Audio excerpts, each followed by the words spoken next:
Pedregal, les damos la más cordial bienvenida a la siguiente conferencia titulada Creando Discursos Significativos en el Aula e impartidas por el profesor Ben Kilby. On behalf of the Universidad Modernidad del Pedregal, we would like to welcome you to today's lecture entitled Developing Meaningful Dialogue in Classroom Discussion by Professor Ben Kilby. Primeramente, agradecemos la presencia de nuestras autoridades académicas, el doctor Víctor Manuel Mendoza Martínez, vicerrector académico y de formación, y la doctora María del Rosario del Collado. Me gustaría también presentar a nuestra alumna de la Maestría en Gestión e Innovación Educativa, Natalia María Maceada González, quien fungirá como moderadora de la conferencia. I would like to also introduce Natalia María Maceada González, student of our Master Educational Management and Innovation, who will be monitoring the conference. También me gustaría presentarles a la licenciada Sabina Dávila Couto, egresada de nuestra licenciatura en idiomas, quien estará a cargo de la interpretación simultánea inglés-español de la conferencia en Zoom. I would also like to introduce Sabina Dávila Couto, a graduate of our BA in Languages, who will oversee the simultaneous interpretation English-Spanish of the Zoom conference.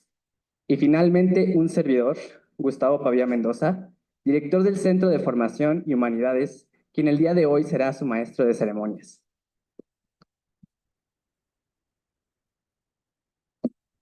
And finally, yours truly, Gustavo Pavía Mendoza, Director of Formation and Humanities Center, whom today will be your Master of Ceremonies. And to all our academic community, teachers, students, and visitors online and in person. Y a toda nuestra comunidad académica, maestros, alumnos y visitantes en línea y en presencial. Les recordamos que la siguiente conferencia será en inglés, con excepción de la ronda de preguntas, que será interpretada del inglés al español por nuestra moderadora. Posteriormente se subirá a YouTube la versión subtitulada y doblada al español por nuestras alumnas de la licenciatura en Idiomas, Lenguas y Culturas Aplicadas. Además, les informamos que la conferencia será transmitida en vivo y grabada por la plataforma Zoom.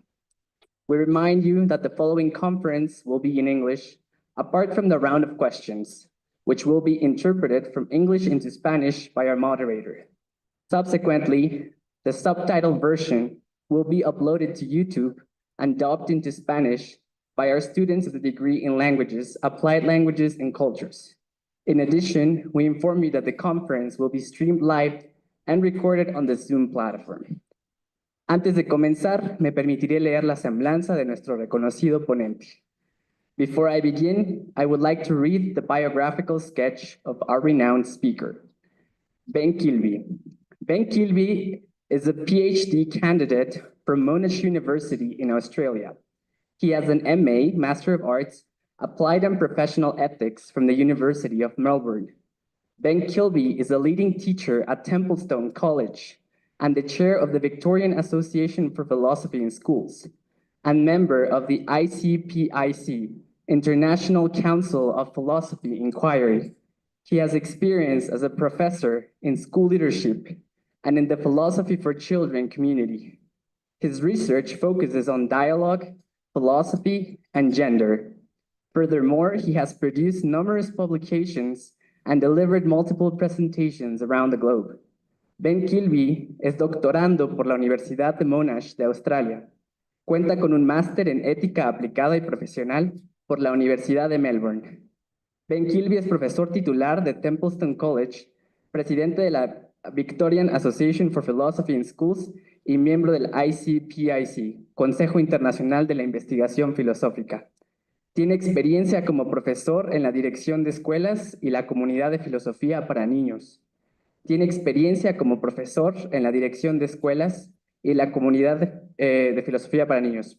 Sus investigaciones se centran en el diálogo, la filosofía y el género. Además, ha realizado numerosas publicaciones de investigación y pronunciado múltiples ponencias alrededor de todo el mundo. Sin más premura, cedo la palabra a nuestro ponente y les pido recibirlo con un fuerte aplauso. Without further ado, I give the floor to our guest lecturer and I ask you to welcome him with a round of applause.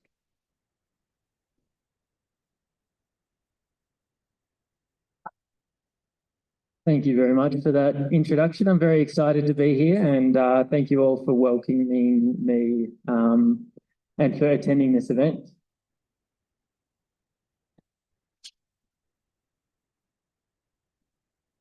My clicker might not be working. Oh. Okay, that's all good. Thank you. So yes, I'm Ben Kilby, and I'm here to talk about facilitating meaningful classroom discussions. So as teachers, in any classroom, in any school around the world, you're going to be having conversations in your class. But how do you know whether you're having a really good, a really strong conversation, or whether you're just having a chat and the kids aren't really learning anything? So that's going to be my focus for today. And this is a bit of a contents of where we're going to be going throughout this discussion. So in those early parts, I'm going to be talking about my own research that I've done in this area. And then as we get to the end, we're going to talk about some implications for practice and some tools. So what can you actually take away from this that you might be able to put into your classrooms tomorrow?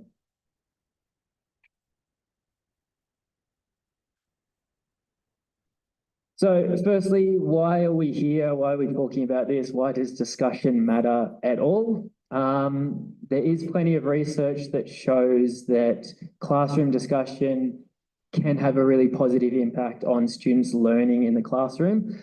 But not all kinds of classroom discussion are actually worthwhile. Some of them are a bit of a waste of time. So we need to be able to distinguish what is the most meaningful form of classroom discussion and how to ensure that we're achieving that when we're running discussions in our classrooms.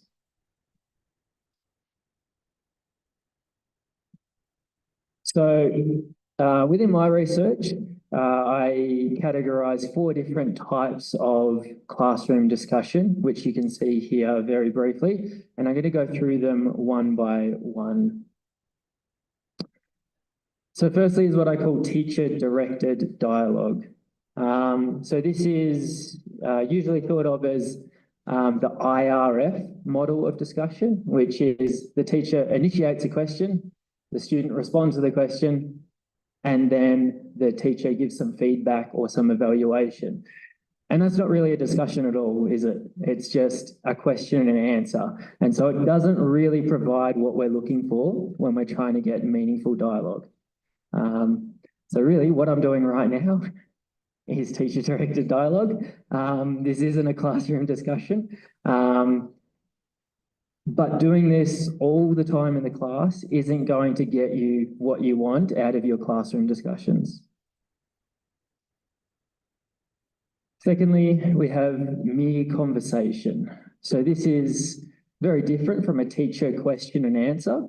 You do actually have a classroom and they are actually talking to each other, but they're not really doing anything meaningful. They're just having a chat with each other.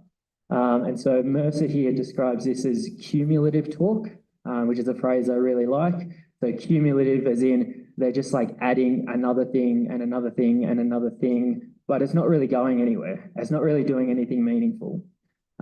So this again is not exactly what we want in our classroom discussions. Next, we have adversarial dialogue. So this is a very combative form of classroom discussion. Probably the easiest way to think about it is in debates. We have one person, we have another person, and we're just arguing against each other. We're not actually working together. We're not actually collaborating. It's more of an argument where I'm trying to win by pushing my views and you're trying to win by pushing your views. And this again doesn't get us what we want because we don't want argumentation that is really combative and is all about winning. We want collaboration. And so the fourth form of classroom discussion that I identify is exploratory dialogue. And if you haven't guessed it yet, this is the good one. So this is a big overarching category of what I think of as meaningful classroom discussion. And the rest of the presentation will be about this. But very briefly, it is an open exploration. So it's not, if I ask a question, what's the capital of Mexico? And you give an answer, that's not open at all. That's just a closed question. A student gives an answer, they're either right or wrong, and that's the end of it. So meaningful dialogue, exploratory dialogue, needs to be open. And it needs to be critical, it needs to be communal, and it needs to involve the students collaborating with each other. So as I was talking about before, with adversarial dialogue, we're not collaborating, we're arguing against each other. So the most meaningful forms of dialogue, you get the students collaborating with each other rather than arguing against each other. And then we want a breadth and a depth of thinking. So unlike that second form of discussion, mere conversation, that's just about having a chat and sharing ideas, we want to go deep into those ideas. What reasons do you have for saying what you say? And how do you justify whatever it is that you believe? So I said that exploratory dialogue was this big sort of overarching category. And then within exploratory dialogue, there are lots of different specific models of how academics have told us, this is how I run classroom discussion. So all of these models of classroom discussion, I would put in the same category. They all do what we want them to do. They might do them slightly differently, but they have the most important features of what makes classroom discussion so meaningful.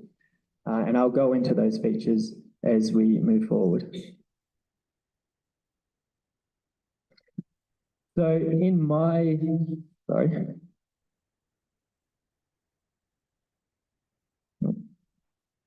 There we go. So in my research, what I did is I came up with my own model of classroom discussion that I then went in and used in schools. But I'm always hesitant to say this is my own new model of classroom discussion because, as I showed you on this previous slide, there's already so many different models. Do we really need to just add one more? But there's a quote from Robin Alexander who says that when you're thinking about facilitating classroom discussion, you shouldn't just look at a model and try to pick it up and put it into your classroom and not change a thing.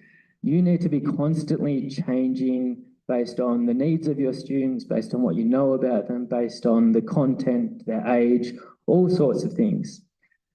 So when I say I created a new model of dialogue, it's not really a new model. It's more, I've just taken what all of these other academics have said are really, really important, and I contextualized it to the classroom that I was working in.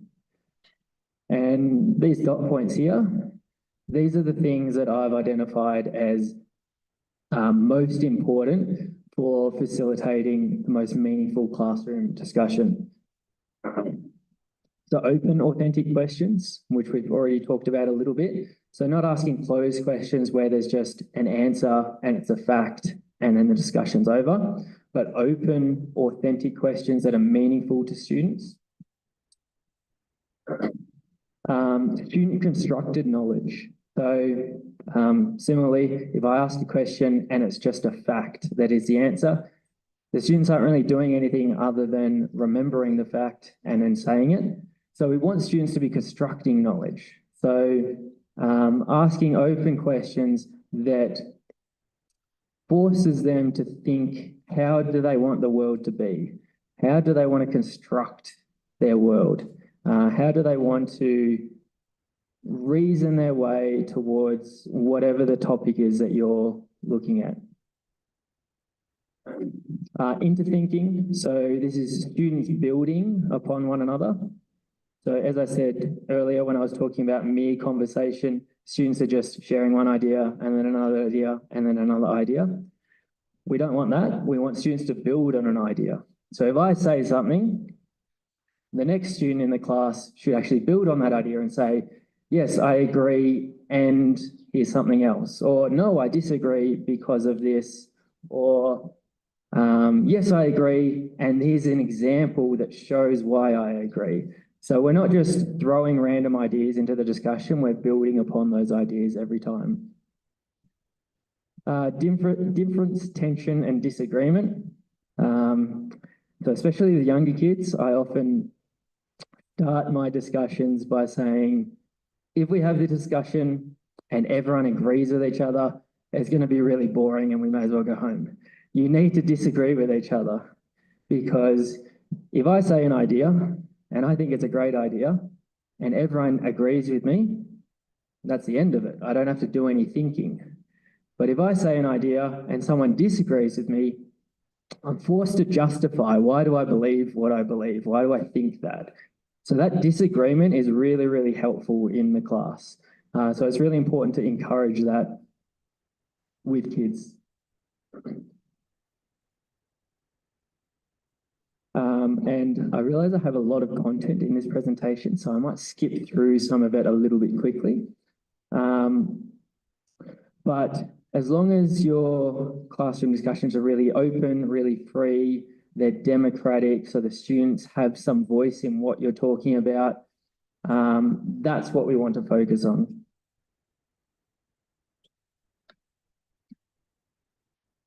And so this is what I did for my research. So I took that model and I went into a class. It was a year 5, 6 class. I went in there for 6 weeks, an hour a week, ran these discussions. And then I did interviews and focus groups with the students to see what they thought.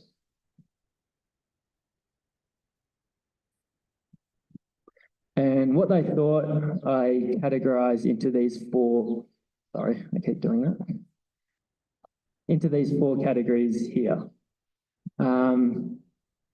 So the first category, topic or thinking. So what are we talking about and how are we thinking about it? Inclusion and participation. So who was speaking? Was it different to what they usually experience? Gender was a focus for my research, but it's not really a focus today. So I'm not presenting all of my research. So I'm sort of leaving out the gender part here. And then lastly, the pedagogy. So the students in the interviews, they said, you did this, you did this. So what did I actually do as a teacher that they thought was helpful to them? So the next 4 slides are going to look at these 4 categories.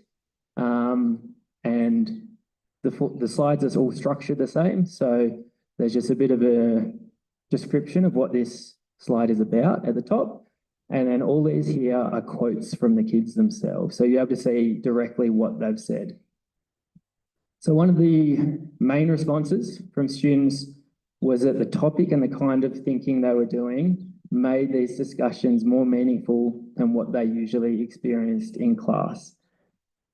And this was the biggest part of what the kids said, but it was also kind of tricky to navigate, because they're not, if they're talking about if they're talking about the content, that doesn't really have anything to do with me. That's just, they like what we're talking about. But they often said, things like, what we're learning helps us know more of the world, and we wouldn't learn any of that stuff in school, and you weren't in general talking about schoolwork. So they said this kind of thing over and over again, and it's completely untrue. I literally took the curriculum and I did it. I didn't change anything. I just did the curriculum. So my interpretation of what the kids said is, it's not actually about the content, it's about the way that I presented the content. Because I didn't present anything that was different to the curriculum.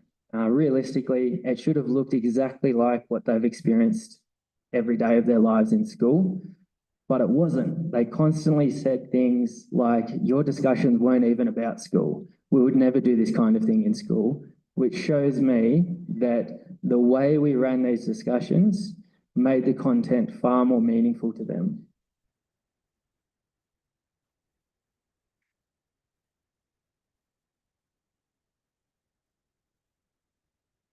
Second was about inclusion or participation. So there was lots of comments from the students about who participated and how it went. So the overall feedback from those students was that more students were participating in my discussions compared to a normal classroom discussion that they would have had with their regular teacher. So that was the feedback I got from students. That's the data I have. Which again, my interpretation is that there's something about the way that I was facilitating these classroom discussions that actually made it more inclusive. And really, it's just all those things that I talked about in those dot points earlier. Making it open, making it free, listening to the kids, making it democratic, making sure we're not wasting our time just having a chat, or wasting our time having an adversarial argument.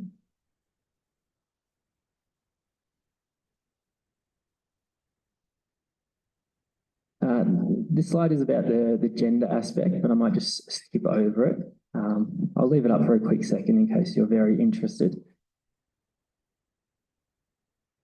Sorry, I didn't put it up again.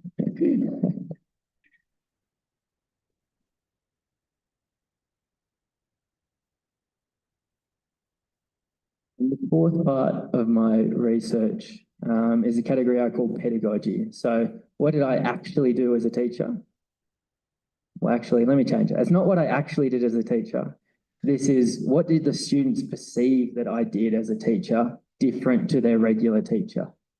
So you can see some of these quotes here about what the students said they found important. And I think a lot of those connect back to those theories of what make classroom discussions meaningful. So, allowing kids to say more things. So encouraging that participation, encouraging that open inquiry, as opposed to, say, most of what happens in classrooms is, I'm a teacher, I ask a question, the quickest student in the room puts their hand up and answers it, and then I move on and no one else gets to say anything. Working in groups to hear others' opinions is better than working individually. So I think this is really important. So not just having a narrow set of opinions, but having lots of different diverse viewpoints. So if you're facilitating a classroom discussion, you're not just looking for one or two responses to questions, but you're looking for, okay, here's one or two responses. Now, who's got something different? Who thinks about this in a different way? Who's got a different perspective on this topic? Like you learn from each other. So I might do these two together. So like you learn from each other, and it's important to build on other people's ideas. So a lot of the students sort of said, yes, during classroom discussions, usually we just talk. Someone says something else. It doesn't really go anywhere. So they've actually identified as well, building on ideas so that we actually get somewhere and we're not wasting our time is really important. And that kids were more engaged because they got to choose where the conversation was going. So again, instead of me standing up the front saying, this is what we're learning, and it's going to be very narrow, and you're not going to have any choice in it, I didn't do that. I presented the curriculum, which was an overarching topic, but ultimately what aspect of that curriculum the students wanted to talk about, I followed their lead. And they also said, teachers don't usually do that.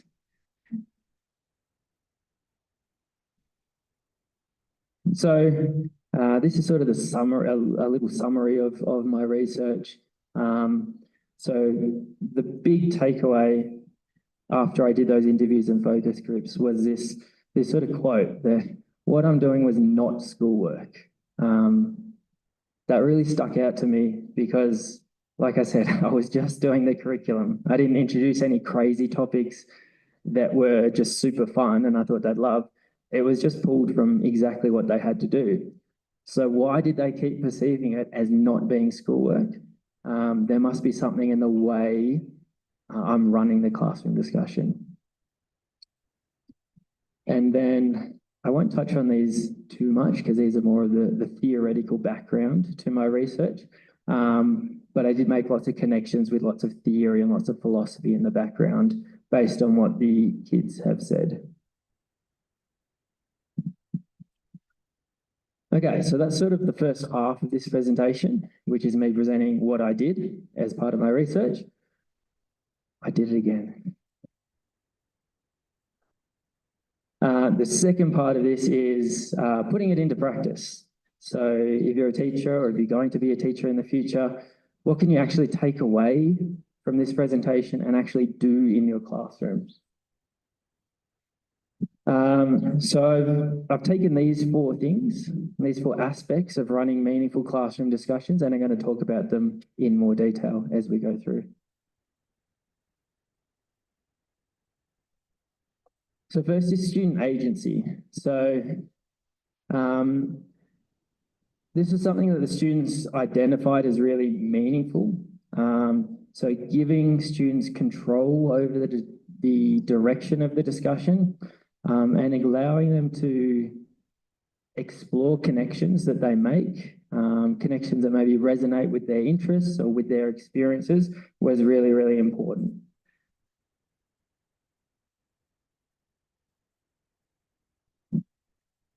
And so you can see this quote down here from Mia that because they got to choose where the conversation was going, that made it more meaningful. So finding a way to give students a sense of ownership of what they're talking about is really powerful. So an example of this during my research and the discussions that I led, so we were focused on society and government. So students were prompted, what I started with was, okay, let's discuss the rights and responsibilities of citizens. And the discussion followed students' lead from that starting point, and they ended up talking about, okay, the rights and responsibilities of teachers versus students in our school, and how there was a big power imbalance between teachers and students, and they didn't like that. So that's where they took the discussion, and that's something that's not necessarily in the curriculum, but it does reflect, or it does allow us to reflect how there are power imbalances in society. Some people have more money than others and they have more power. Some people have more status than others and they have more power. And that is part of the curriculum. So by taking the curriculum as a starting point, but then allowing them to direct the flow of discussion, gave them more ownership over the topics and created a way for them to really feel connected and engaged in the topics.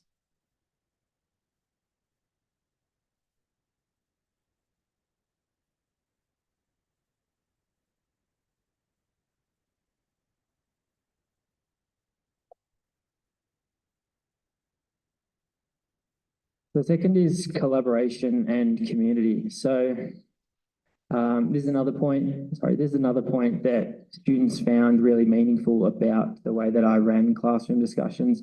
So they constantly commented on the fact that it wasn't teacher, student, teacher, student, teacher, student in the discussion, that student to student conversation within the discussion was something that was really important to them.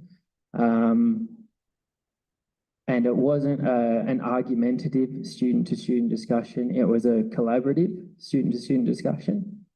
And that's not always easy to have kids understand, because often the first thought is, if I disagree with you, we're against each other.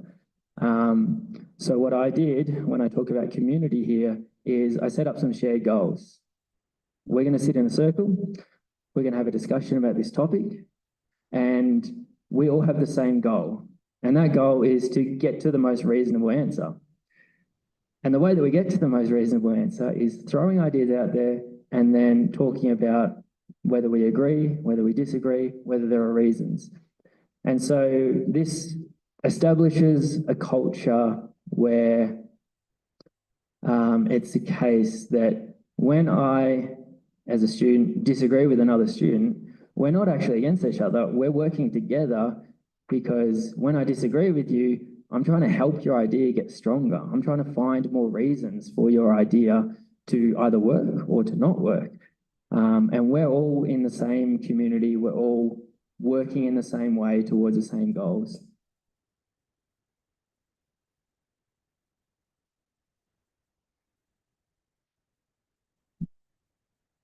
And just this quote down here, I realize it's a little bit small, but it's a really, really great quote from a student. And it's a really great quote because it mirrors exactly what we want to be doing in a classroom discussion. So he says, if you only do it by yourself, then you can only use the information that you know. But if you do it as a group, you've got 20 minds, sort of like you learn from each other. And this is just a student comment, but it's pretty much exactly what we call collaborative learning theory. So as we're having a classroom discussion, working as a big group, the whole point is we want to be able to get further as a group than any one individual in the class would have gotten by themselves. That's a really, really important point, and that's why that collaboration and that connection and that student-to-student talk is so very important.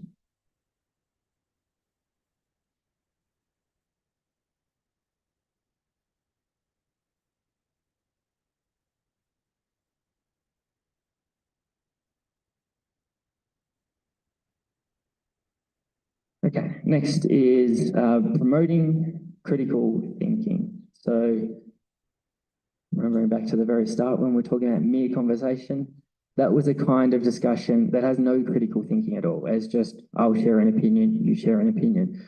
We need to embed some sort of critical thinking in all of the opinions that are being shared in a classroom discussion.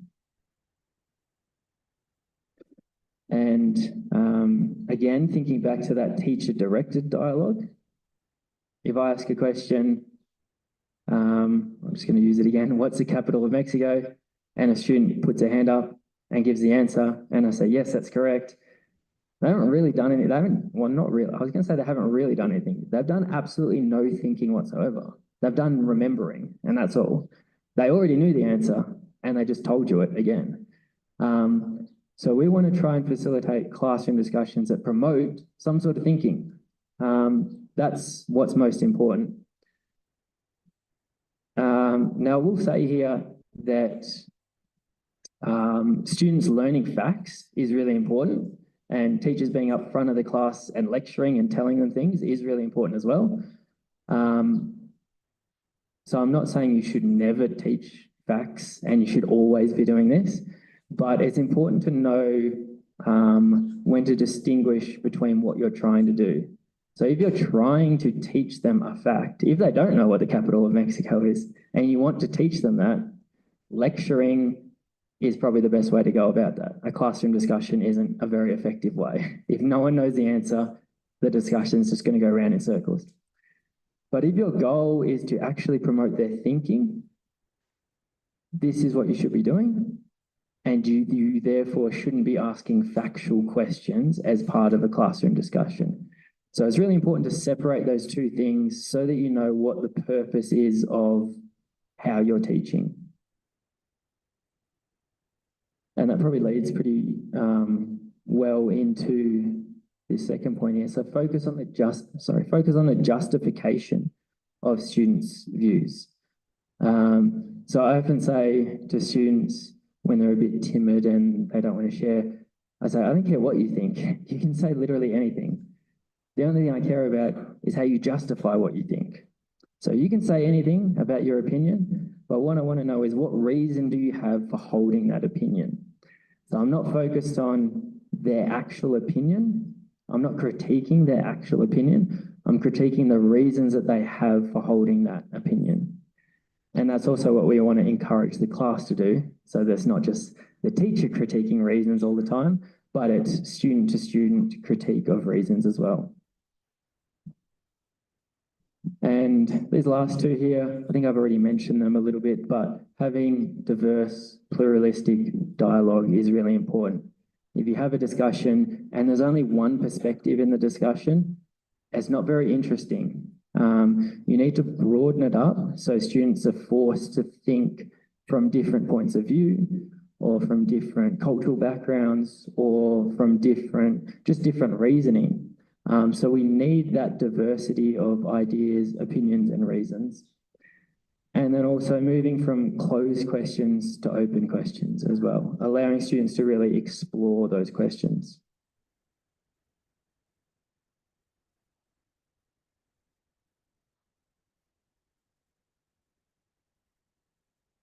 And then real life relevance. So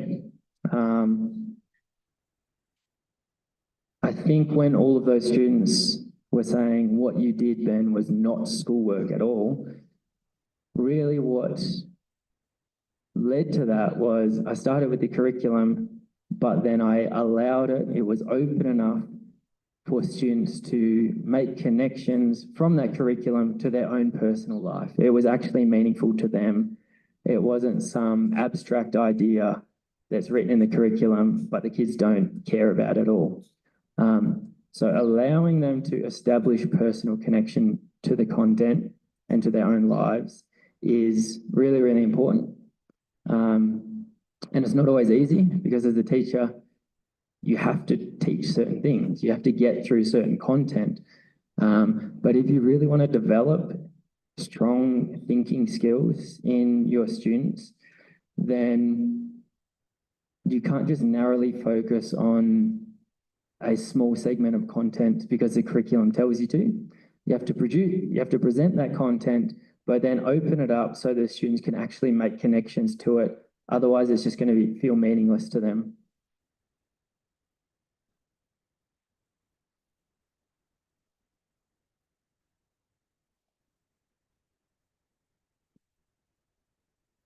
Okay, so I'm now into the tools section. So I'm going to give you some tools that you can use in your classroom to achieve some of the goals that I've been talking about here. So this, commonly for a very long time, we've talked about open versus closed questions. And so a closed question is ask a question and it has a yes, no answer, or the answer is just a fact and that's the end. Whereas an open question, I might get your opinion, but there might be 100 different opinions. And so Peter Worley wrote an article expanding this idea of open versus closed. And so he had what he called grammatically open and closed and conceptually open and closed. And so what he advocated for was it's really useful to students to ask a grammatically closed question, but that it's conceptually open. So let me talk about what that means. So if a question is grammatically closed, it's just a yes or no. That's it. Do you think I'm doing a good job in this presentation? Yes, no, it is a closed question. A conceptually open question is something where you can have an opinion on it. So it's not just a yes or no.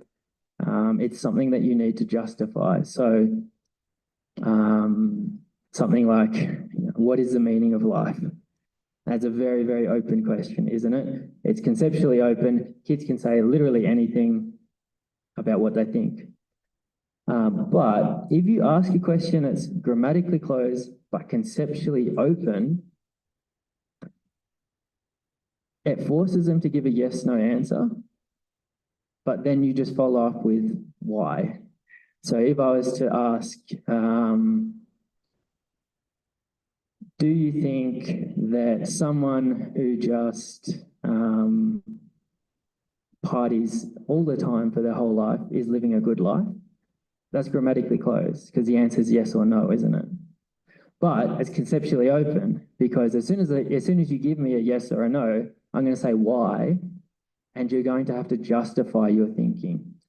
And so sometimes for students, asking something like, what is the meaning of life? they're just going to sit there and not have a clue about how to even begin answering it. But if you provide them with an example and a question, and then a question that's grammatically closed, like, do you think someone who lives for pleasure is living a good life? It's kind of easy for them to say yes or no, and then you can follow up with a why, a justify your view.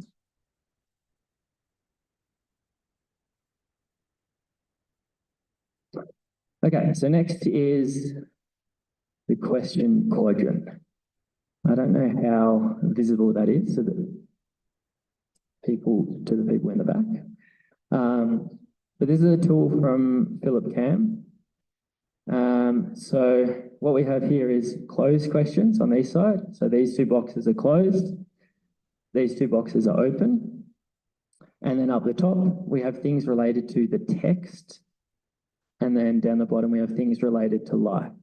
So if we start here, if we were to watch a movie or read a book or think about an example, and I asked you,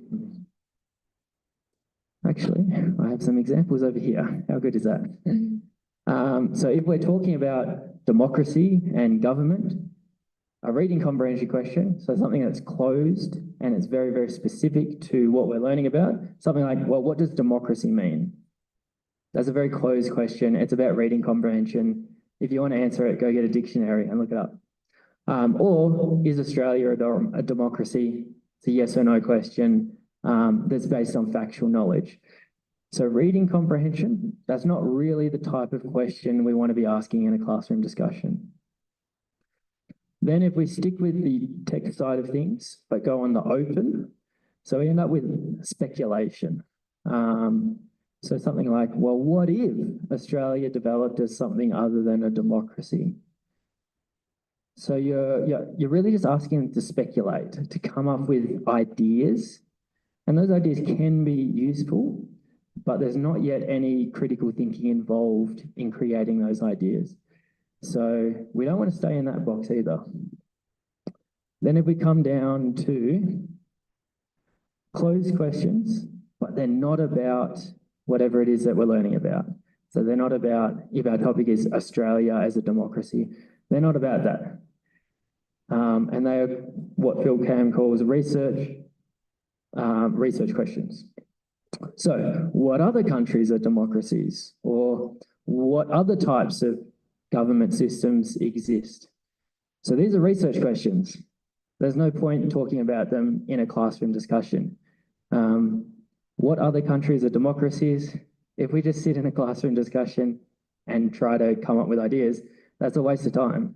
You should go and get a computer and just look up what other countries are democracies.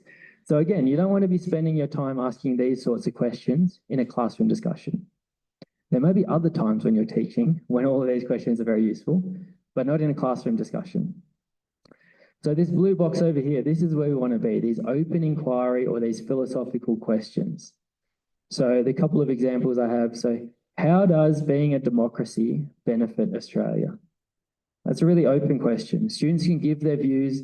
Students will be forced to justify their views to come up with reasons. Or what reasons do we have to prefer democracy over other government systems? So again, students will be able to give their views. People will disagree with those views, and students will be forced to justify their reasoning. So that's the box that we want to sit in when we're having these types of meaningful classroom discussions. And so this tool called the Question Quadrant by Phil Cam is not just an academic tool for us here today. I've used this like on the floor physically with 7-year-old students. I usually just put like 2 rulers down, then we have 4 quadrants, and we might read a book, and I say, come up with any questions you want, and then let's try and put them in the right box. And then we're only going to focus on these ones. So you can actually use this and teach this to your students, and that will help them understand and identify what questions are going to be most meaningful for classroom discussions. And I forgot I zoomed in on all of these. So I could have done this a bit earlier.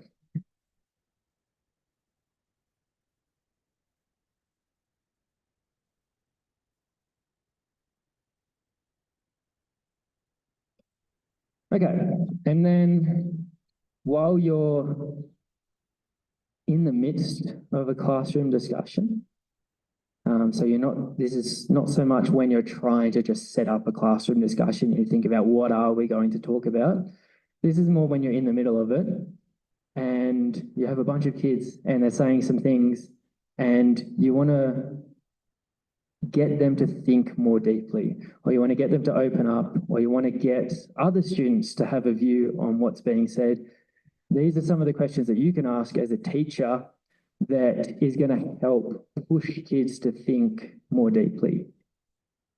So the first one, which is one I've been talking about quite a lot, is justification. So if anyone says anything in the class, all you need to do is ask why, and it forces them to justify their view.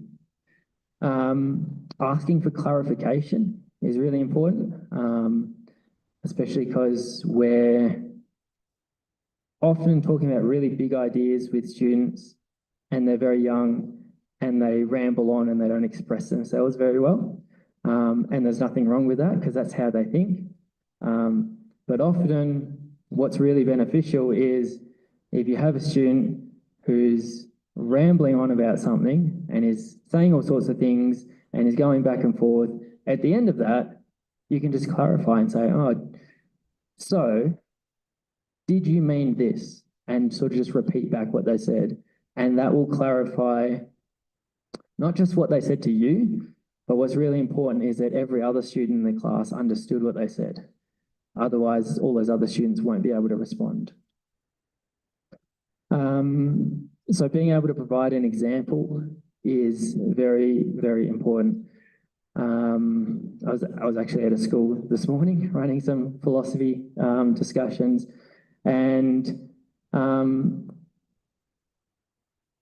as soon as you ask for an example, it often forces kids to rethink what they're trying to say. So if you are, sorry, you give me a minute to think of an example that is really going to be worthwhile here.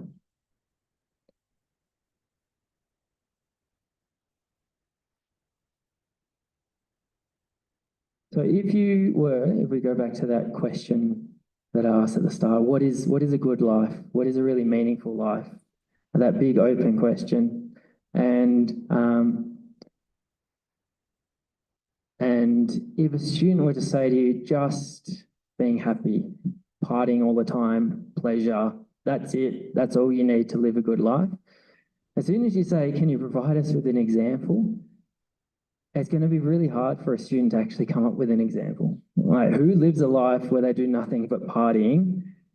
And even if they can think of an example, they're probably the type of people who just party all day, every day, we don't usually look up to those sorts of people.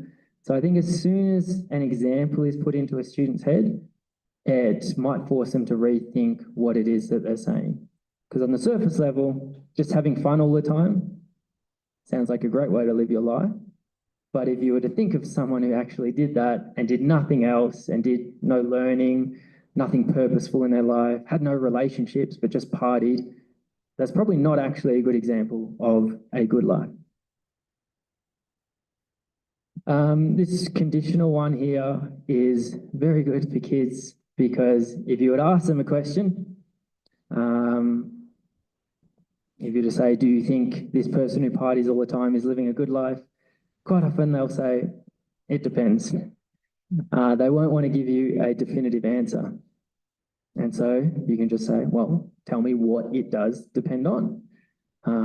If you're telling me it depends on something, try to identify what it is that it actually depends on, and then we're going to actually make progress in what we're talking about. And also just very simply, what does that tell us? Which is very good for those kids who talk a lot but don't really say anything. So they might just be rambling on, saying the same thing over and over again. And you might say, okay, but what does that tell us about the meaning of life? And quite often the student will say, okay, yeah, nothing. Well, everything I just said was a bit of a waste of time. They'll be able to identify that for themselves. But I guess more purposefully asking them, what does that tell us?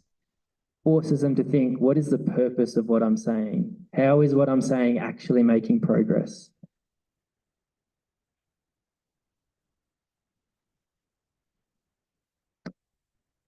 Okay, and then these 4 C's. So in philosophy for children, we call these the 4 C's: critical, creative, caring, and collaborative thinking. So I think introducing students to these 4 types of thinking as the purpose of your discussion is very, very useful. So I'm going to go through them one by one. So critical thinking is very simply trying to emphasize their reasonings, which I've already talked a little bit about. So you're not focused on what is the fact of the matter, or you're not just focused on gathering a whole bunch of different opinions, but you're interested in what is the reasoning behind those opinions. So asking for justifications, trying to find assumptions in what students say. So often students will say something and there'll be this underlying assumption that you want to try to point out to them, or you want to try to get them to identify that assumption for themselves.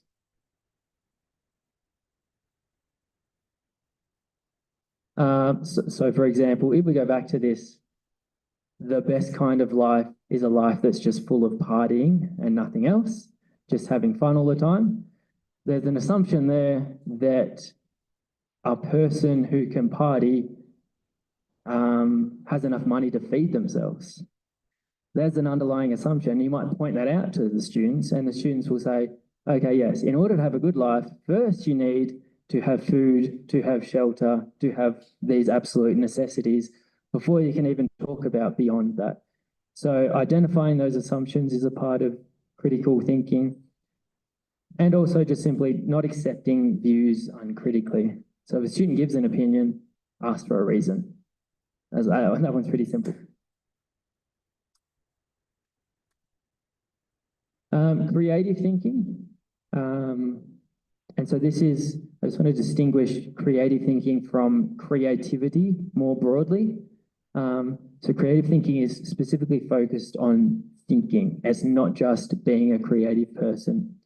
So within the realm of thinking, being creative might mean generating ideas. So if I ask you what is the meaning of life, and we get 10 different ideas about what is the meaning of life, that's creative thinking. Looking for alternatives. So if someone says having fun all the time is a really good life, let's look for an alternative. What might someone say who disagrees with that view? Providing examples and counterexamples, as I talked about a little bit earlier, is always really important for developing thinking and ensuring that we're building on ideas, not just sharing a bunch of random perspectives, but actually building on those perspectives.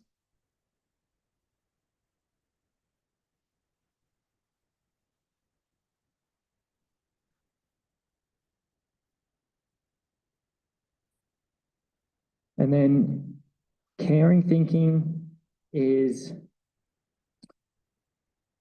something that's really important, I guess a little bit less so in terms of the content or the learning, but is very, very important for the students as people in the room. So we want to be able to demonstrate respect for all ideas. And that might sound like such a simple little thing, but I won't do it. But if we go back about 20 slides, students in my research were saying all sorts of things about inclusion and participation. They said, in your classroom discussions, there were people who spoke who have never spoken before in our class. It was not just dominated by the same people. And I would put that down to establishing a culture where every single idea is respected so that the students feel really open to sharing what it is that they think. That we're critiquing empathetically. So, as I said, we do want to be really critical of everyone's idea, but we don't want to say, your idea is crap, that's the stupidest thing I've ever heard. We want to say, I understand your idea, but I disagree with it. Let me tell you why I disagree with it. So establishing a culture where even when you're in a class full of kids and they disagree with each other, the kids don't feel bad about being disagreed with. And that you're considering relationships amongst the kids, that you're thinking about the personal impact, and you're encouraging diverse perspectives. So this personal impact, maybe I'll just touch on a little bit more. So if you're talking about a big idea, quite often you're talking about it in the abstract. You're talking about, what is the most reasonable way to live your life? And you might start talking about something that actually really connects personally with a student, and you want to be very careful about that. Not to say you shouldn't do it, but you just want to be aware of it. So if I go back to that point, in order to lead a good life, you have to have food, you have to have shelter, you have to have comfort. You might have a student in your class who goes hungry all the time, and for you to be in a classroom discussing you can't live a good life unless you have food security, that might have a real personal impact on them. And so you want to, not just as a teacher, be aware of that, but you want to encourage all the students in the class to really be aware of that when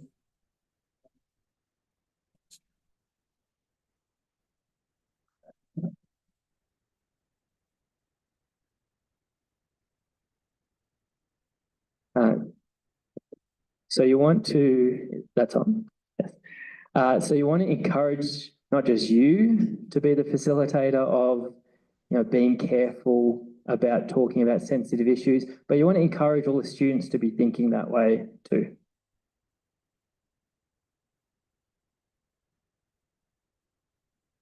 And then collaborative thinking. So this is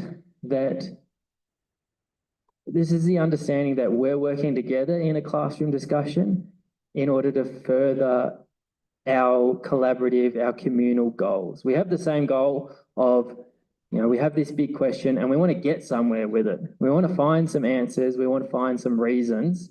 And understanding that part of being collaborative means disagreeing with each other and means I'm going to challenge you to justify what it is that you think. And that's not a bad thing. That's us actually working together. And I'll probably touch on these three as well. Building on ideas is very important. Encouraging diverse participation is very important. So we want to hear lots of different ideas. And being able to work collectively through disagreement rather than getting upset that another kid disagrees with your idea.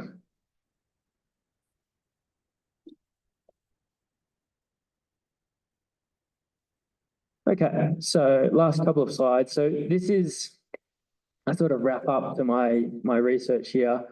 I'm not sure that I said this at the start, but my model of dialogue I've called CCD, Critical Collaborative Dialogue. So the summary to my research is that the data from those students, those interviews, those focus groups, shows me that CCD is a more meaningful and inclusive approach to classroom discussion. I'll just skip over this one because it's about gender, and I haven't spoken about gender today at all. But it's a more meaningful and inclusive approach to classroom discussion. And the way it achieves that more meaningful and more inclusive approach is by doing all those things that we've talked about. It's by looking at those 4 C's of critical, creative, care, and collaborative thinking. It's by opening up open-ended exploratory questions. It's allowing the students to direct the flow of the discussion. All of those things are what have contributed to my model being more meaningful and more inclusive. And again, as I sort of said at the start, my model is not anything super special. It's just one of about 10 different models that we could use. And I would argue that if I did research using any of those other models, we'd come to the same conclusion.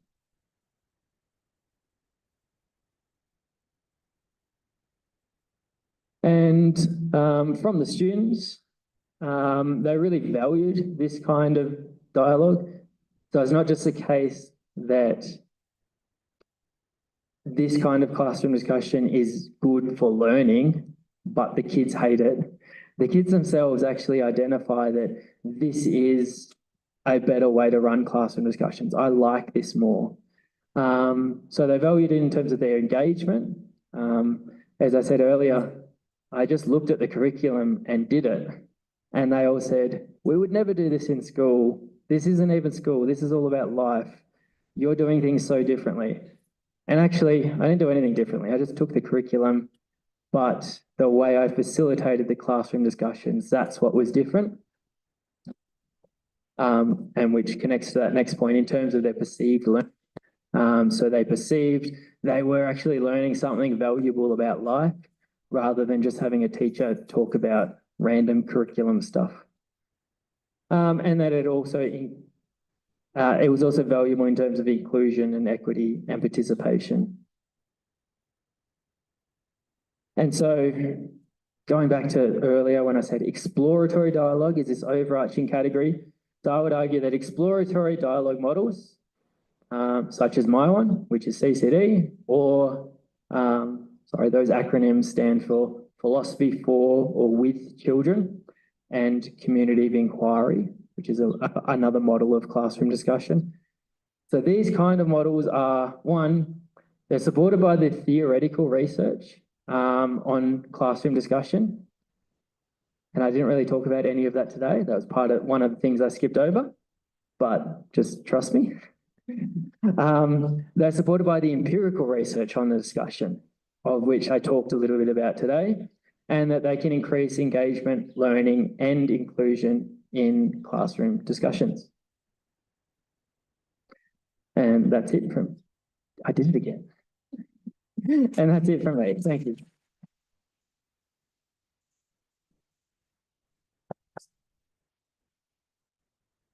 Well, we really want to thank you for sharing your really important research with us. And I think that it's so important to create this type of environments on collaboration and communication for children. And also, like, by doing this, we are sending them out to the world way more prepared than we would in a normal class. But before we continue to the round of discussions, I would like to give the floor to, I'm sorry, to Dr. Rosario del Collado, so that we can conclude the participation.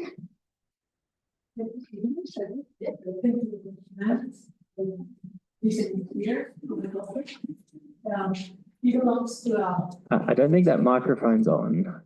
I don't think that's on your microphone. Okay. Hello? Hello?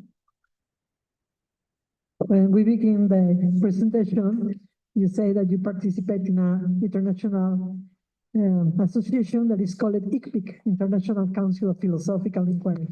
I belong to the same International Council of Philosophical Inquiry, and it's very nice to hear you. And you were opening the horizons of the dialogue in the classroom, right? You were talking about the exploratory dialogue models. Philosophy for children or philosophy with children is one of the models that focuses on all of these things. You were talking about high order thinking, the thinking that is created by critical thinking, creative thinking, caring thinking, and collaborative thinking, right? So I think so it's very important because we sometimes think like as a teachers, just if you talk with the kids or talks with the students, you are doing a dialogue, and it's not really a good dialogue, right? Probably like you say, we're talking about 4 topics or 4 ways of doing that dialogue. The authority way of doing dialogue, the mere conversation, the other that is like a fight, and the exploratory dialogue, right? And I think so we must work very hard in that things. And I would like to ask you if you have certain kind of first steps in order to build this kind of communities, because it's very hard to do it. Right? How do you begin doing this in a classroom, right? Or with the teachers when you are doing teacher training? How do you begin doing this kind of things, please? Thanks for your question. Before I answer that, I will just sort of touch on something you said. So there's a piece of research that popped into my mind where they've done some empirical studies on classroom discussion and how often this kind of classroom discussion occurs. And the results are it's something like 4% of classroom time is actually meaningful classroom discussion. And so that 96% of the time where you're trying to have well, not you, but teachers are trying to have a discussion with kids, they're not really doing anything good. So I think it is very important to distinguish different kinds of ways of doing classroom discussion so that you actually know what is the best way to go about it. And in terms of setting up this kind of classroom discussion at those early stages, I think the start is all about community. So if we think back to that critical thinking, which is very, very important, at the start, you can leave that to the side a little bit and just have classroom discussions where kids feel really, really comfortable to share their opinions, firstly, and establishing that culture where it's okay to share your ideas. It's okay to disagree with other people's ideas so that everyone feels safe in a discussion. I think that is the starting point. I think if you were to come at it the other way and start with a really critical focus on ideas, there'd be a whole bunch of kids in your class who wouldn't want to share anything ever. So establishing that community, that safe space where kids feel that they can share and they're not scared to share, I think that's a really important first step. Yeah, and I would like to say something more about that. In Mexico, we have a lot of now ideas in order that people can speak and say whatever they want, and it's fine.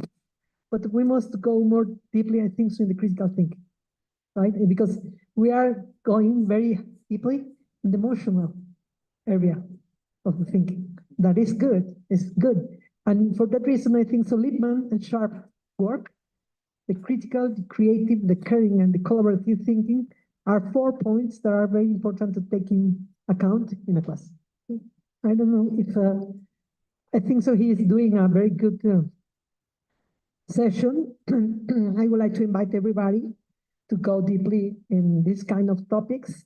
He has an article that was published by a magazine that is Teaching Analytics, right? Then you can probably share that article and people can go deeply in what you are talking about. Thank you very much.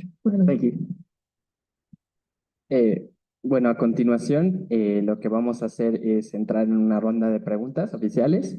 Si tienen una pregunta, les solicitamos levantar la mano y les haremos llegar el micrófono. We'll now move on to a round of questions. If you have a question, please raise your hand and we'll bring the microphone to you.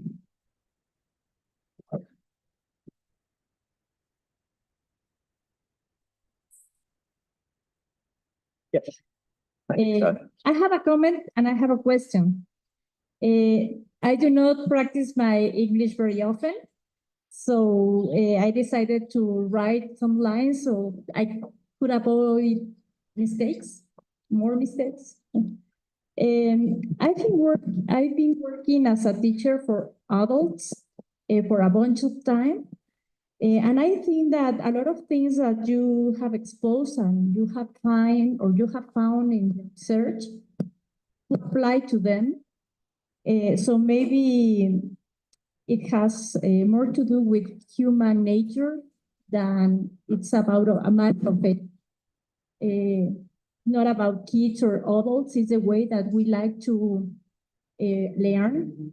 Maybe you should research learning in adults and see if you find something different, but I don't think so. That's a comment. And the question, what role does technology play in meaningful learning? How do you play with kids and technology, and how do you deal with iPhones in classrooms, etc.? Thank you. Thank you. So I think firstly on your comment, I would 100% agree. I do quite often get the question, so my expertise, my experience is in schools with students, and I do get the question, what if I want to do this with adults? What do I have to do differently? And my answer is always absolutely nothing. It's exactly the same. Yeah, there's no difference at all. And we've heard about Matthew Littman and Anne Sharp in the Philosophy for Children movement, which did start with children in schools, but there are a number of university professors who now teach their philosophy courses with adult students in this way. They use philosophy for children, even though they're teaching adults. So I would agree. There's no difference in the way that you go about it, which I think is quite unique. I think most of the time, if we're teaching kids, it would be a very different style to what we would do if we were teaching adults. But I think for this, it's the same. Bueno, antes de pasar con la siguiente pregunta, tengo que hacer la interpretación de la pregunta y de la respuesta. Nuestra compañera nos preguntaba si había una forma distinta de hacer esto al aplicarlo a los adultos. Y el maestro nos contestó que básicamente es hacer lo mismo, que no hay que buscar otra técnica u otra manera de hacer las cosas porque pues no necesitamos hacer realmente ningún cambio, que ya hay maestros que utilizan este tipo o este método en sus clases de filosofía y que funciona igual con los adultos, entonces no necesitamos hacer realmente ningún cambio al aplicar este método con adultos o con niños. And sorry, just responding to your question as well. Technology, that's the one. So I think that technology is a very tricky situation. So I think in terms of distractions in the classroom, I tend not to find that. And I think that's because in this style of classroom discussion, kids are often engaged. And it's only when they're not engaged in the classroom that they start getting their phones out or doing the wrong thing. I should also say that in where I'm from, the government has banned all phones in schools. So we don't have that problem with any phones in schools ever, because they're all banned. But I think what I would want to say is engaging students in something they actually care about will help address that. And I guess in terms of technology, like running these discussions using technology, I know there are some people in the philosophy for children world who have done some discussions like this online. I find it very, very difficult because, as I said when I was responding to Rosario, you really want to start building a community and getting them to connect with each other firstly. And that's so hard to do when you're just looking at a computer screen. So yes, I'm a little bit hesitant about how effective this could actually be over a computer, but there are definitely other people who do this over a computer, even with young children, and do it successfully. And then I guess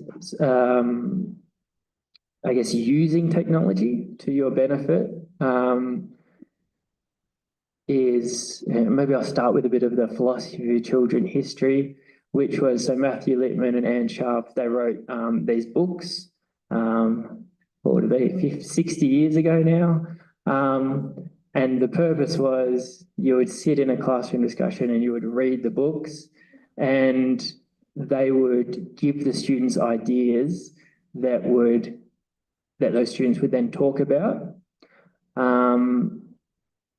And I would say nowadays I use technology far more than I use the books. So as I said today, I was at a school doing some philosophy sessions, and I had about 4 or 5 little videos just on my computer ready to go. There were only 2 or 3 minutes, and we just started a discussion. And when a student got to a point where I thought, oh, that connects with one of my videos, I just stopped and we watched the video for 2 minutes, and then that really got them going again. So I think having any sort of external stimulus will really help the kids engage more. And I think technology, so little YouTube videos especially, really helps that. Bueno, para él la tecnología es un tema un poco complicado. Para empezar, porque en su país el gobierno prohibió completamente los teléfonos en las escuelas, entonces no se ve o no enfrenta directamente este problema. Pero creo que la clave aquí es utilizar la tecnología justamente a tu favor, y si los alumnos están realmente metidos en la discusión, se sienten identificados con el tema que estamos discutiendo, no va a haber ningún tipo de distracción con los celulares. La tecnología no va a ser un impedimento.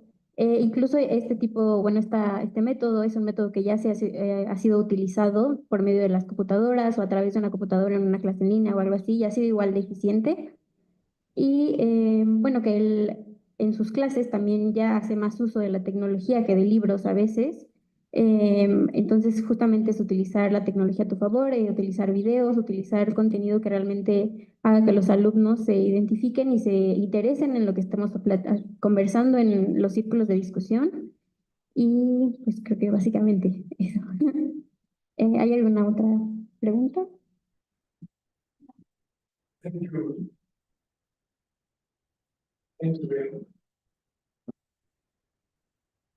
Hi, thank you for the talk. I think it's a really interesting topic and quite relevant to set the focus on the students.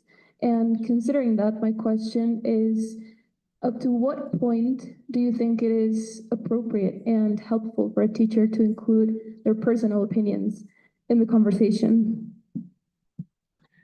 Yes, thank you. That's a very good question. People in the philosophy for children world have lots of different opinions on this. My opinion is that there's nothing wrong with a teacher giving their opinion in a classroom discussion, as long as that class can treat that teacher as an equal, which I think is actually very hard to do. So if I was in a classroom discussion and I had a bunch of kids sharing opinions, and then I shared my opinion on whatever we're talking about, the kids would automatically think my opinion was better, regardless of the reasoning. They would think mine's better just because I'm an adult and I'm a teacher and I must know the correct answer. So I would say if my kids were like that, I wouldn't share my opinion. But if I knew my kids were mature enough to disagree with me and not treat me like my opinion is better than everyone else's just because I'm an adult, then I don't see any problem with sharing it. Bueno, que cree que dependerá del tipo de alumnos que tienes. Si ve que al compartir su opinión, o más bien que los alumnos van a creer probablemente automáticamente que su opinión es mejor simplemente porque él es el maestro, él es la autoridad, él debe tener como la respuesta correcta a todo. Entonces, si ve que sus alumnos no son lo suficientemente maduros o no pueden hacer esa diferenciación, es mejor no compartir tu opinión. Pero si crees que tu opinión, o más bien que tus alumnos están preparados y son lo suficiente maduros para poder manejar esto, que totalmente podrías compartir tu opinión. Tengo unas preguntas de Zoom. I have some questions for you. So Dr. Kilby, I would like to ask you whether the students you worked with knew that they were part of the research, and if so, Do you think this changed their behavior by being biased? Y bueno, la pregunta es que si quiere saber si los estudiantes del doctor Kilby sabían que estaban siendo parte de una investigación y en caso de estar conscientes de eso, ¿cree que cambió a lo mejor un poco su opinión o había algún tipo de sesgo? Yes, thank you. So yes, they did know. So in Australia, I'm not sure if it's the same in Mexico or not, we have very, very strict ethics guidelines. So if you read any of my research, it won't say the name of the school. All of those kids' names that you saw today, they were not their real names. But part of the ethics was all of the kids had to sign a document saying, yes, you're allowed to record us and we want to participate. And also their parents had to sign the document. And also the school had to agree as well. So they definitely knew that they were part of the research and they definitely knew what the research was about. And I think, yes, it has to bias them in some way. But I think the data that I got is still very valid. So my view would be that if I interviewed them and I said, was my discussion better than your teacher's discussion? They're all going to say yes, and it's going to be a very biased answer. But I think the quotes that I got were very authentic quotes. They weren't just saying your discussion was better. They were saying your discussions were about life, not about schoolwork. Or, these students have never said anything in a discussion before, but they said something in your discussion. So yes, I think there's a little bit of bias. But once we go a little bit deeper than that in the interview, so a lot of the quotes I showed today, I think are really authentic quotes. Bueno, los estudiantes sí sabían que estaban siendo parte de una investigación, porque en su país tienen como límites éticos muy claros y no podían no decirles, pero cree que de cualquier forma tuvo como respuestas muy válidas o una retroalimentación muy válida porque los alumnos no estaban diciendo solamente, tu discusión fue mejor que las otras, sino que argumentaban el por qué, ¿no? O sea, estamos hablando de la vida y no de la escuela, o había gente que nunca en la vida había participado y con tus discusiones sí lo hizo. Entonces, a pesar de que sí cree que hubo un sesgo, no cree que realmente la respuesta que haya obtenido de los alumnos se haya visto tan afectada por saber que estaban siendo parte de una investigación. Thank you, Ben. For me, it was very interesting to know about open questions and closed questions. I don't know before that concept. When you finish your course, how is the result of your students? How can you evaluate them? Okay, perdón. Bueno, que le agradece mucho la conferencia y que él no conocía sobre el término de preguntas abiertas y cerradas, pero quería saber cómo puedo evaluar una vez que terminó el curso a los alumnos. I think that is the hardest question to possibly answer. Because I think if you think about it as a teacher, almost everything you assess is written.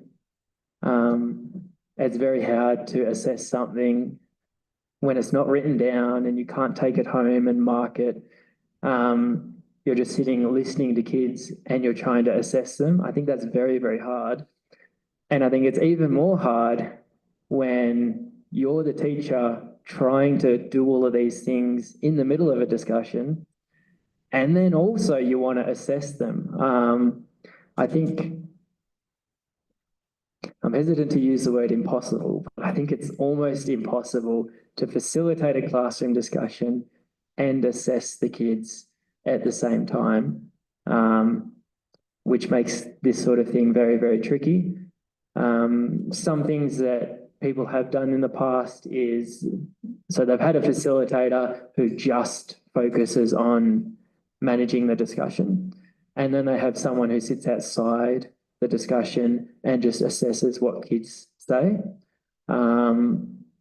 So I know in Australia, in our philosophy for children community, we have a rubric that's based on critical, creative, caring, and collaborative thinking. And so we have used that to have a sort of person on the outside mark against a rubric. Whenever a student generated an example that's doing some creative thinking, or when they tried to include someone else, that's the example of caring thinking, or when they had to justify their view with reasoning, that's an example of critical thinking. So I think if you have nothing else to do and you can just sit there and listen to the kids, and you don't have to manage the discussion, you can assess them that way. But it's very, very difficult, even then.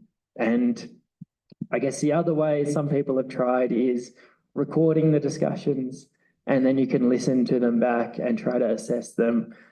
But I find that's horrible as well. It's so hard to be listening to a recording and not actually see the kids, not actually be in the moment.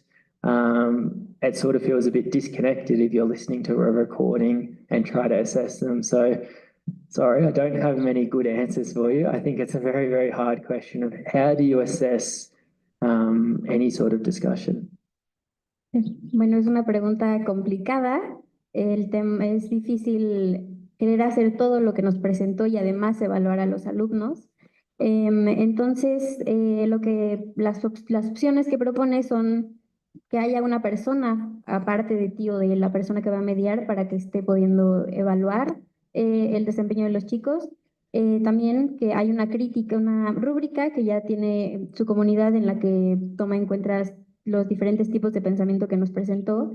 Entonces, basándose en las respuestas que dan los alumnos, podemos ir como checando si están cumpliendo con estos 4 puntos, o también grabar la discusión y después evaluarla, pero esta opción tampoco le gusta mucho. Entonces, se disculpa por no tener una mejor respuesta en este caso. I have another question from Zoom. Dr. Kilby, do you consider your method some sort of modern myotics?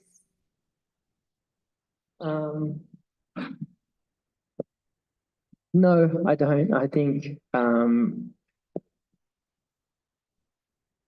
I think everything I do is actually pretty basic and pretty simple, to be honest.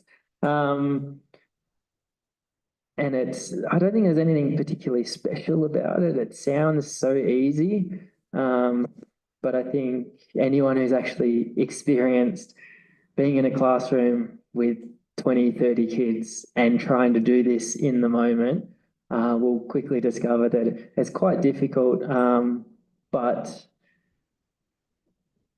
no, I don't think there's anything really special about it. It's just it's hard to implement, even though it seems so simple.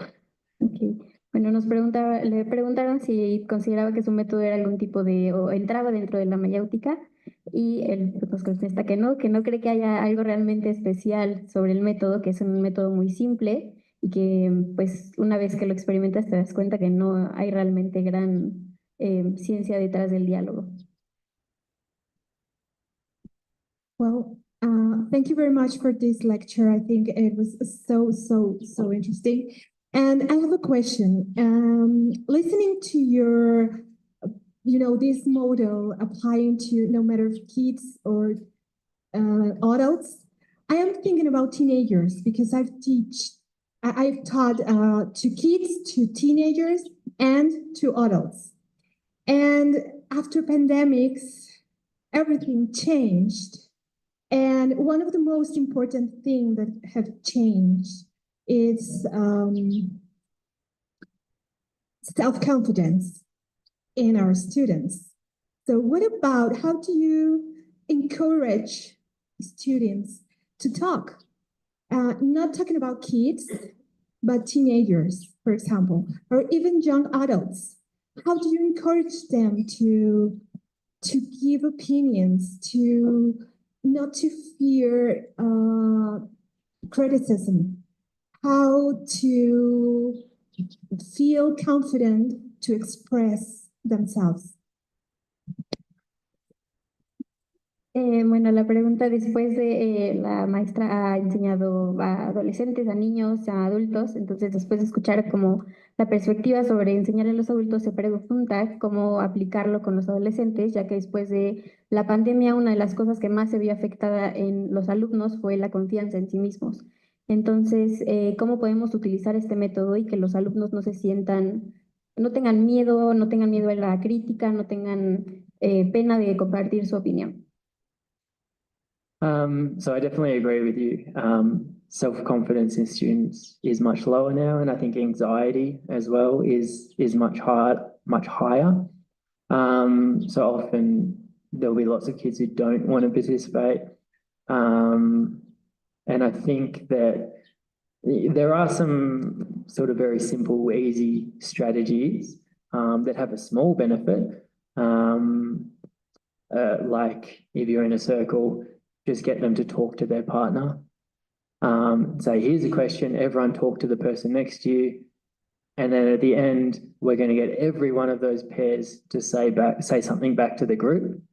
And that's a way to help them talk without having to talk in front of the whole group. They only have to talk to one person. One of the other things I do when I really want to drag a student into the conversation is I'll wait for someone to say something that I can formulate into like a really easy question. So if you were talking about something to do with the meaning of life, what I might do, you'll give your opinion and your reasons as a student, and then I'll say, you know what, I'm really interested in what you have to think about this question. I'm really interested, what do you think the meaning of life is? I'm going to ask you that in 2 minutes after I finish talking. And so I'm just giving her a bit of warning. I'm saying, I'm going to ask you not just anything, but a very, very specific question that's kind of easier to answer. And I'm not going to ask you it immediately. I'm going to ask you it in 2 minutes. And then I can say whatever I want for 2 minutes. I'll probably just summarize what you said and repeat it back and not really say anything. But what I'm doing is I'm giving her time to think of an answer so that she feels more comfortable to speak. Bueno, está de acuerdo, cree que desde la pandemia hay mucho más tema o problema con la confianza en los alumnos y también en temas de ansiedad.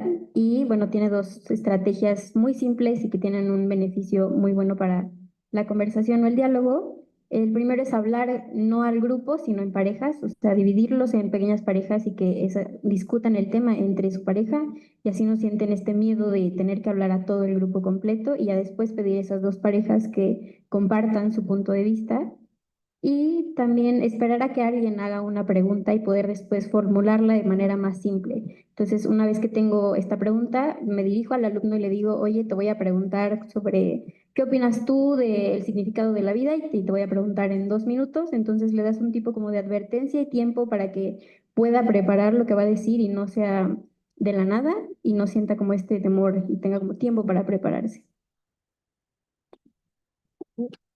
Thank you. Thank you for the conference. It was very interesting. Something I have both a comment and a question.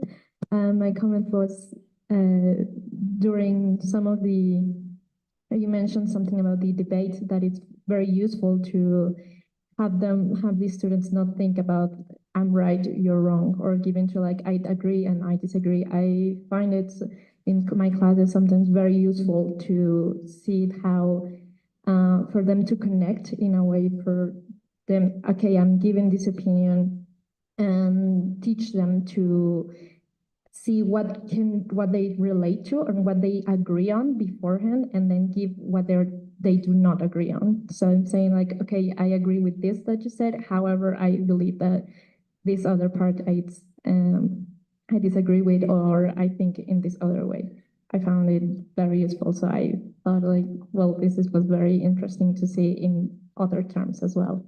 Did I say your question? Okay. And my question is that I found that meaningful discussion is very useful in multiple of subjects, just such as philosophy, social studies, politics, literature as well.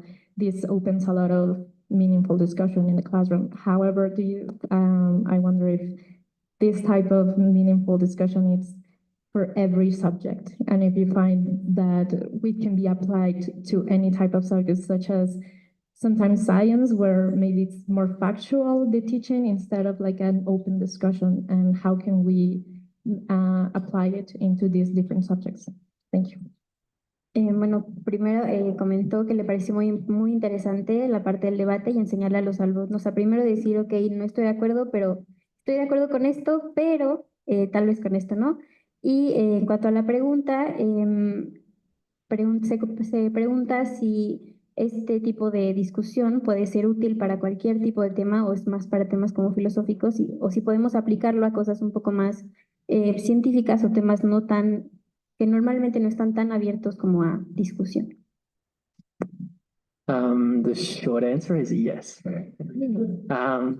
So I think this can be applied to every subject, but I also agree there are some subjects where you would use this more often and it's more useful. So I think anything to do with literature, you would use this very, very heavily because there's not much facts. There's not many facts in literature. It's about, well, what do you think? What's your interpretation? Why do you think that? But I think probably the best example is maths. Maths is very factual. You're teaching correct and incorrect answers, and you want the students to get the correct ones. So why would you have a discussion about the incorrect ones? But I think it comes back to a point that I made during the discussion, which is not focusing on the answers, but focusing on the reasoning. And I still think that's really useful. So if you imagine a math class and you have a discussion and a kid says 1 + 1 = 3, the teacher can respond, no, you're wrong. I'm going to show you how to do it. It equals 2, the end. But I actually think if you want to engage that student in critical thinking, you still want to say, well, why do you think it's 3? Talk me through the process going on in your head where you added 1 to 1 and you got 3 instead of 2.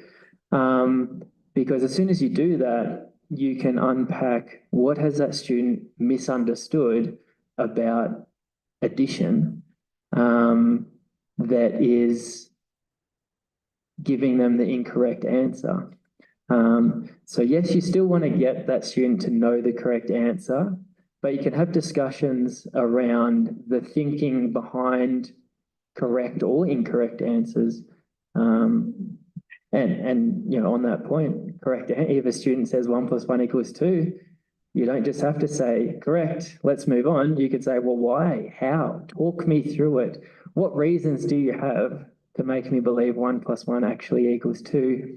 And then you're really getting at their thinking, which is important, as well as them knowing the correct answers. Bueno, la respuesta corta es sí, pero hay algunos casos en los que puede ser un poco más útil o un poco más efectivo. Por ejemplo, en literatura es un método que podemos usar mucho porque no hay tantos hechos y no está muy abierto a interpretaciones o qué opinas tú.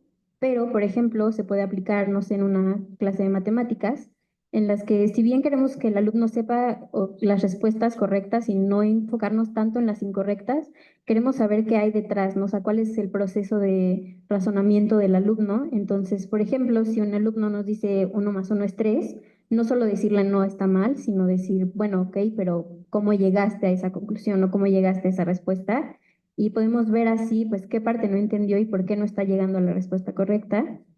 Y bueno, y también en caso de que nos digan que es 1 + 1 = 2, es la correcta, pero ¿por qué? O sea, ¿cómo llegaste o qué te hace pensar que es lo correcto o cómo llegaste a esa conclusión o llegar realmente al razonamiento detrás de los procesos? Unfortunately, we're out of time. But thank you very much, Doctor, for your questions. Desafortunadamente ya no tenemos tiempo para las preguntas. Y para concluir, me gustaría pedirle a nuestros vicerrectores su apoyo para la entrega del reconocimiento y el obsequio a nuestro ponente. To conclude our event, we ask our vice rectors if they could come forward and help us hand in the acknowledgements and the gifts to our speaker. En este caso les presento a nuestra vicerrectora administrativa, la Madre Lourdes Ramos, y el doctor Víctor Manuel Mendoza Martínez. So if you could come down, doctor.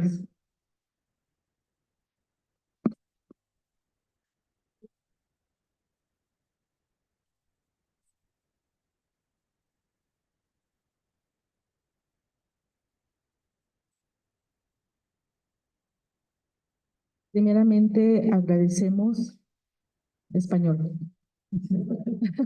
Agradecemos pues, tu presencia, de estar con nosotros y dar tu conocimiento que tú traes de tu país y lo compartas con nosotros.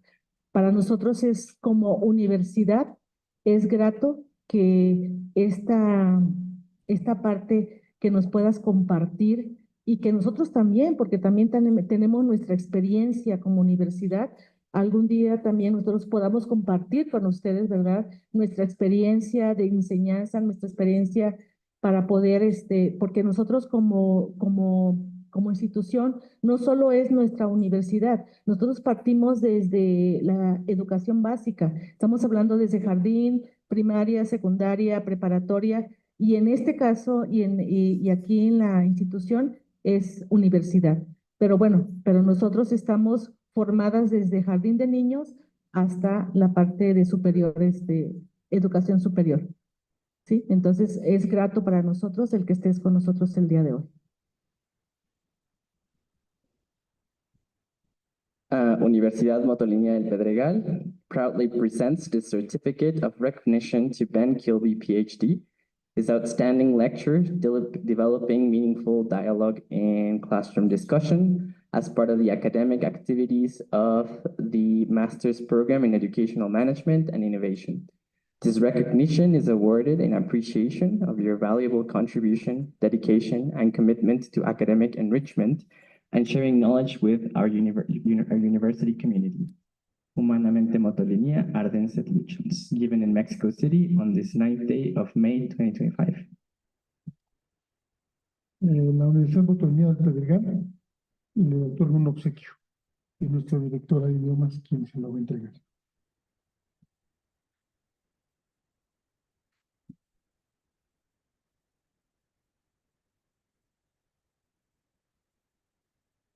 Thank you very much. I'm very honored to be able to present today.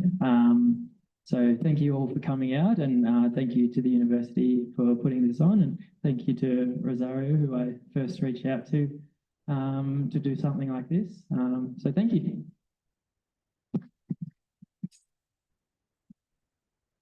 También reconocimiento y gratitud a la maestra, a la doctora María del Rosario del Collado, porque nos has facilitado este encuentro, esta cercanía. Gracias, esperamos que no sea la primera vez, sino la primera de muchas, ¿verdad? Sí, la organización de la conferencia Creando Discursos Significativos en el Aula, impartida por el doctor Benkel. Ciudad de México, 9 de mayo, Ardennes Luchans.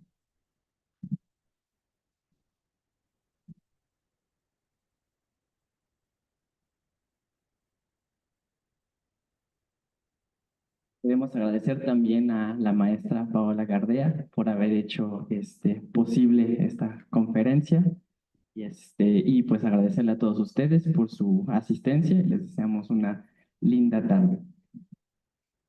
Toko, thank you. Our community thanks wisdom and knowledge. Humanamente, Motolinia. Muchas gracias y bonita tarde a todos. Have a great evening.